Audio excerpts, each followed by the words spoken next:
What's up everyone, Lion Roar here, and we have a brand new Hero of the Month for March 2022. His name is Zagrog, so we're going to talk all about him, break him down, and give him a grade.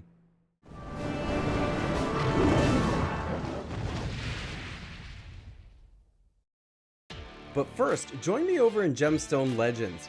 It's a fantastic match 3 RPG game, and it's players that get in early on games like this that are at the biggest advantage. Not only will you help the channel out by using the link in the description of this video, but you're going to get a free epic hero named Moralia along with a bunch of gold, gems, and potions. After you download the game, you'll have access to events which will get you even more amazing heroes and loot. Guys, wow, you don't want to miss this opportunity because you do not get it in the regular App Store. Download it now, and I will see you in Gemstone Legends.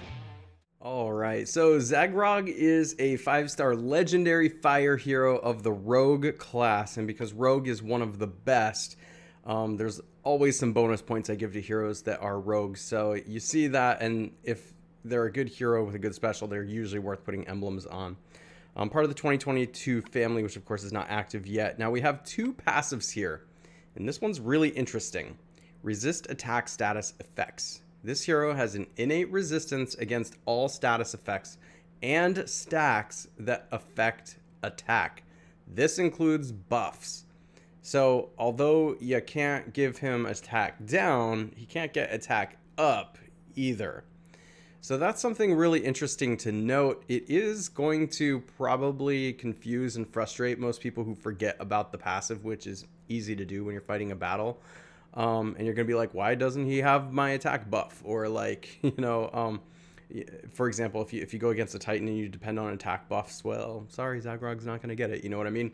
But, on the reverse side, there's a lot of Octros floating around right now, which does defense down, a few other heroes like that. And he's not going to take that. So that's just something that's interesting about him. Also, resist mana ailments. This hero has an innate resistance against status ailments and negative stacks that affect mana generation. So it's the actual attainment of more mana. Applies also to the status ailments that block mana or steal mana. So that's really, really interesting. So there's not really any slowing him down or stopping his attack, but there's no like buffing the attack either. All right, so he's got 772 attack, which is absolutely enormous. The heroes they're coming out with, of course, due to power creep, these numbers just keep going up and up. 751 defense and 1,394 HP. Very, very good attack and defense stats here, and good HP too. I like the base stats I'm looking at. Indifferent Blade is average speed. Deals 430% damage to the target and minor damage to nearby enemies. So he is hitting 3 heroes or more depending on what kind of defense you're facing and how it's set up. Of course, different formations could lead Zagrog to hit everybody potentially, just remember that. But 430% damage with 772 attack is a lot. So he's like a sniper, but he's also hitting nearby enemies. It is minor damage, but it's still damage, and that's more than traditional snipers do. The attack bypasses defensive buffs. This includes counterattacks. So now you can go right at Krampus, because he needed that more, right? And Black Knight, who have their defense up. Of course, Black Knight does have a unique ability that could affect that potentially. But, talking about defense buffs, you could just slice right through that and try and get rid of that effect a little bit faster. There's more counterattack heroes. I think, for a long time, counterattack heroes weren't super strong, but Empires and Puzzles has figured out how to implement them better. So we're seeing them a little more. And, of course, him getting through that is kind of a game changer for an offensive type of hero. The caster gains 20% mana if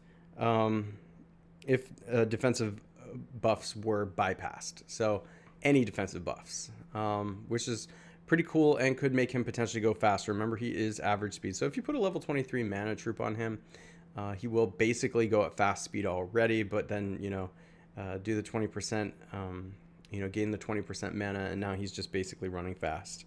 Elemental Link gives all fire allies 10% defense for 4 turns. This effect can't be dispelled. All right, and there's something that I think brings value to Zagrog. One of the more important things, actually, that's not actually printed on the card. And that is that for the longest time, Empires and Puzzles didn't really make red heroes like this that deal straight up sniper damage like this. With Marjana, a Season 1 hero and costume, being one of the only ones for a long time. There's Garjammal also, but, you know, that for whatever reason, Empires and Puzzles stayed away from these big damage dealer sniper-like heroes. So there's just not many of these. While you might find it in pretty much every other color, you don't really see it in red. So that's where the value of Zagrog really lies, is I bet you if you look at your roster, you don't have a hero like this to kind of fill out that attack damage that you need sometimes to just be able to kill a hero when you need to kill a hero.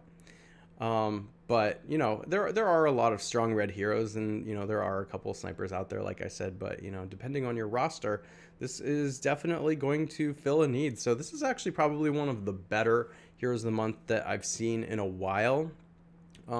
However, if there's one knock I have against Zagrog, that's just that when you see these more straightforward damage dealers that deal sniper damage, which used to be some of the better heroes in Empires and Puzzles, anymore, they're not quite as powerful as other heroes they've been putting out. So can't give him a perfect grade because of that, because all he's doing is dealing damage, while there's a ton of other heroes that, of course, revive or taunts or, you know, just do all kinds of crazy powerful things. Lots of creative heroes, and this one's pretty straightforward. So I'm going to give Zagrog an A- because I think he's really good, and as far as Heroes of the Month go, I think they have increased his power level a little bit, so might be worth summoning for if you're someone who's going to be summoning, especially if he's going to fill a spot on your roster where you're lacking like a big red hitter.